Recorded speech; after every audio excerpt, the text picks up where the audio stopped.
যদি চলচ্চিত্র চলতো তাহলে 60টা সিনেমাতে আসছে 12-13টা সিনেমা হল থাকতো না। এত সুপারহিট হিরো যদি হয় তো সিনেমা হল বন্ধ হয় কিভাবে? আজকে এইসব টাকলাদের জন্য চলচ্চিত্রের এই অবস্থা। এরা শুধু পারে শাকিব খানকে নিয়ে সমালোচনা করে ভিউ নিতে। এদের উদ্দেশ্য হচ্ছে শাকিব খানকে নিয়ে কথা বলে ভিউ নেব। দেখেন ভাই ব্রাদার, এই টাকলা প্রযোজক ইকবালের কাছে আমার একটা প্রশ্ন, যে আপনি যার চাপাবাজি করেন, আপনি যার পা চাটেন, অনন্ত জলিল, তাকে তো শাকিব খানের চাইতে বড় স্টার মনে করেন, শাকিব খানের চাইতে সুপার টুপার হিট খ্যাত নায়ক মনে করেন। তাহলে সেই নায়ককে নিয়ে আপনি সিনেমা বানিয়ে আজকে চলচ্চিত্রে এরকম বদনাম কেন করতেছেন? শাকিব খানের উপর কেন দায়ভার দিতেছেন যে শাকিব খানের জন্য চলচ্চিত্র নষ্ট হয়ে যায়? শাকিব খান তো নিজে চলচ্চিত্র ধরে রাখছে, শাকিব খান তো তার মতো করে চলচ্চিত্রকে এগিয়ে নিয়ে যাচ্ছে। আপনি এখানে চাপাবাজি করতেছেন। প্রত্যেকটা ইন্টারভিউর মাধ্যমে শাকিব খানকে নিয়ে কথা না বলে কি আপনার গা জ্বলে?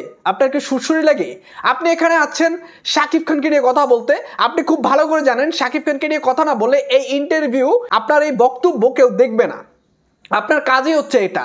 শুধু আপনারাই না, চলচ্চিত্র ইন্ডাস্ট্রির আরো বেশ কিছু ছাগল মার্কা অভিনেতা আছে যারা শুধু শাকিব খানকে নিয়ে কথা বলে, কারণ সবাই জানে শাকিব খানকে নিয়ে কথা না বললে আপনাদের সেই কথা কেউ শুনবে না। দেখেন প্রযোজক টাকলা ইকবাল কখন কি বলে তিনি নিজেই বুঝতে পারে না। এখানে শাকিব খানের উপরেই শুধু তিনি দায়ভার দিতেছেন, শাকিব খানের জন্য চলচ্চিত্র নষ্ট হয়ে যায়। আপনার অনন্ত জলিল, তিনি যে সুপারস্টার নায়ক, আপনার কাছে সব থেকে বড় সুপারস্টার মনে হয়, তাহলে আপনি তাকে নিয়ে সিনেমা বানিয়ে কেন এখন চলচ্চিত্র নষ্ট হয়ে যায়?